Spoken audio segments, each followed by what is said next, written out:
কি বলবেন, কিভাবে আগ্রাসন, কিভাবে হিন্দির আগ্রাসন হয়েছে এই সম্পর্কে আপনার কি ধারণা?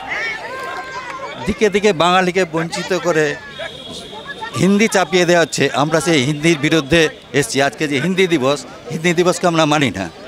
আমরা বাঙালি, আমরা বাংলা দিবস চাই। তার জন্য প্রতিবাদ মিছিলের প্রয়োজন হলো, কালো দিন বলতে হলো, বিষয়টা কতটা গুরুত্বপূর্ণ? প্রয়োজন হলো তার কারণ আমাদের ওপর জোর করে এইভাবে হিন্দি চাপিয়ে দেওয়ার যে চেষ্টা, মানে সব দিক থেকে ব্যাংকে যাব, সেখানেও হিন্দি আর ইংরাজি। কেন আমি ভারতীয় নই? আমার ভাষায় লেখা সম্ভব নয়? নিশ্চয়ই আমি ভারতীয়, আমি ট্যাক্স দিই না? আমি সব দিই। আমার টাকায় আমার ভাইরা, যে আমার বাঙালি যখন রক্ত দিয়ে দেশ স্বাধীন করেছিল তখন তখন ভারতীয়। আর যখন আজকে মানে কোনো রাষ্ট্রীয় ভাষা তো নয়, বাদ দেন, অফিসিয়াল ল্যাঙ্গুয়েজ যখন দরকার আছে তখন শুধু হিন্দি, আর অন্য কেউ ছিল না। কজন বিহারি, এখনো পর্যন্ত কজন বিহারির নাম বলতে পারবেন যে যারা স্বাধীনতা সংগ্রামী? সব থেকে বেশি বাঙালি ছিল। তাহলে সেই দিক থেকে যদি করতে হয়, আজকে বাংলাকে কেন অফিসিয়াল ল্যাঙ্গুয়েজ করা যেতে পারে না? আজকে চারিদিকে আপনি ব্যাংকে যান, আপনি রেল স্টেশনে যান, আপনি যেখানে যান প্রতিটি ভাষায় আপনাকে হিন্দিতে বলতে হবে। আপনি বাজারে যান, সেখানে আপনাকে হিন্দি বলতে হবে। আমি বাঙালি, আমার রাজ্যে, আমার যেখানে জন্মস্থান, সেখানে আমি বাংলা বলতে পারবো না কেন? আমি বাংলা অন্য ভাষায় আমাকে বলতে হবে কেন? এইটা যাতে না হয় তার জন্য আমাদের আন্দোলন। স্লোগান চাপিয়ে দিলে হিন্দি, চটকে দেব পিন্ডি, এই পরিস্থিতি তৈরি হলো কি? তোমার ঘরে যদি এসে তোমার টাকায় খেয়ে বলে ঘরটা আমার, তুমি কি বলবে? চটকে দেবো পিন্ডি। তেমনি হিন্দি রাজ্যগুলো কাদের টাকায় চলে? হিন্দি রাজ্য ক টাকা দেয় আর ক টাকা ফেরত পায়? বাংলা, দক্ষিণ ভারত, মহারাষ্ট্র, গুজরাট, এদের টাকায় বিহার, ইউপি খেয়ে পড়ে বেঁচে আছে। মধ্যপ্রদেশ, তারা আমাদের টাকায় খেয়ে পড়ে বেঁচে আছে, আমাদের ওপর তারা নিয়ে চাপিয়ে দিচ্ছে। ভারত হিন্দুস্তান নয়, Bharat India, that is Bharat shall B A union of states.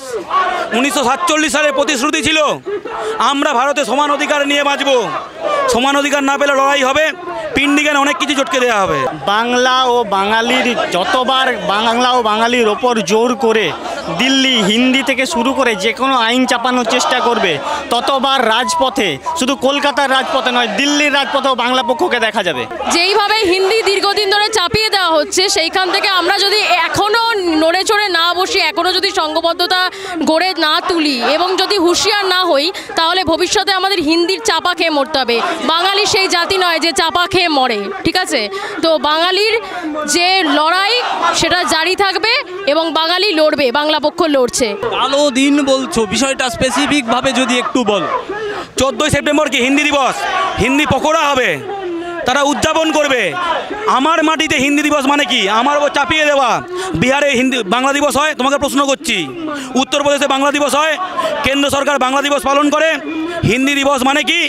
অহিন্দি জাতির করের টাকায় অহিন্দি জাতির ওপর হিন্দি ভাষা চাপিয়ে দেওয়ার উন্মত্ত নির্লজ্জ আস্ফালনের দিন হচ্ছে 14ই সেপ্টেম্বর। এটা আমাদের জন্য কালো দিন তো বটেই। আমাদের ওপরে যদি আগ্রাসন নামিয়ে আনা হয়, সেটা কালো দিন না? তাই কালো দিন তো বটেই, আমরা কালো দিন মুছে দেবো। পরিষ্কার প্রতিবাদ করে, আন্দোলন করে, মিছিল করে যদি থামানো না যায়, পরবর্তীকালে কি বৃহত্তর আন্দোলনের দিকে বাংলা পক্ষ যাবে? তো সব সময় প্রতিটা মুহূর্ত আন্দোলনে আছে। প্রতিদিন আরও বাঙালি জাগছে। দক্ষিণ ভারতে উত্তাল হচ্ছে, কর্ণাটকে উত্তাল হচ্ছে, ওড়িশা উত্তাল হচ্ছে, মহারাষ্ট্র উত্তাল হচ্ছে, তামিলনাড়ু উত্তাল হচ্ছে, বাংলা উত্তাল হচ্ছে। বাংলা এই মানচিত্রে ছিল না। বাংলা পক্ষ বাংলাকে এই মানচিত্রে ঢুকিয়ে দিয়েছে, যেখানে আমাদের ওপর কোনো কিছু চাপিয়ে দেওয়া মানবো না। বিশেষ করে এই বিজেপি সরকার, বিষাক্ত জাতীয় পার্টিকে বলি, ঠিক আছে? বিষাক্ত জাতীয় পার্টি, এই বিষাক্ত জাতীয় পার্টি কিন্তু কংগ্রেস কিন্তু এতটা খারাপ ছিল না, ঠিক আছে? আমাদের বাঙালির রক্তে দেশ স্বাধীন হয়েছে, ঠিক আছে? আমাদের ভাষাকে কোনোভাবে কিন্তু দ্বিতীয় ভাষা হিসাবে করা যাবে না। হিন্দির সাথে 22 কানাবার সমান অধিকার চাই। বাংলা পক্ষ বলছে আমি বাঙালি, আমার মাতৃভাষার উপর আঘাত আনতে দেবো না। আমার চাকরি চাই, কাজ চাই, ব্যবসা চাই, সহজ জিনিস। আমি বিহারে গিয়ে কাজ দখল করার পক্ষে না, ইউপিতে গিয়ে কাজ দখল করার পক্ষে না। আমার মাটিতে যা আছে, আমাদের ছেলেমেয়েরা খেয়ে পড়ে বাঁচলে তারপর ওদেরকে এঁটো কাটা দেবো, বেশি কিছু না।